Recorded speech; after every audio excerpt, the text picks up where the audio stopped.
নমস্কার সবাইকে, তোমরা সবাই কেমন আছো? আশা করি সবাই ভালো আছো। এখানে আজকে একটু নতুন রকমের অন্য ধরনের ভিডিও নিয়ে তোমাদের কাছে চলে আসলাম। এখানে আমি আমার মেয়েকে একটা বিহু ওয়ার্কশপে জয়েন করিয়েছিলাম। তো এই বিহু ওয়ার্কশপটা আমাদের আসামে বহাগ বিহুর আগে অনেক জায়গাতে করা হয়। তো যেহেতু আমার স্কুলে আমার কলিগসরা এটা পেতেছিল, তাই ভাবলাম যে ওদের এখানেই জয়েন করানোটা দরকার।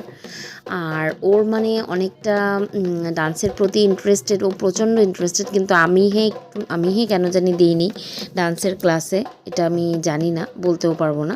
যাই হোক, দিব হয়তো বা ভবিষ্যতে কোনো দিন। কিন্তু কথা হলো, দেখো কি মন দিয়ে বিহু ডান্সের প্রতিটা স্টেপ ফলো করছে। ম্যামরা যেভাবে দেখাচ্ছে ওভাবেই করতে চেষ্টা করছে।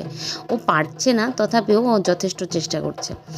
ওর কি হয়, স্কুলে অনেক সময় বিহু প্রোগ্রাম হয়, তো কিন্তু ও জয়েন করতে ভয় পায়। ও সব কিছুতে আগে গিয়ে জয়েন করে, কিন্তু বিহুটাতে জয়েন করতে একটু ভয় পায়, কারণ ও স্টেপগুলো মিলাতে পারে না। তাই ভাবলাম যে অ্যাজ এ মা ওর এই ভয়টা আমার সরানো উচিত। তাই ওকে নিয়ে গেলাম এইবার বিহুর এই মঞ্চতে, বা বলতে পারো ওয়ার্কশপে।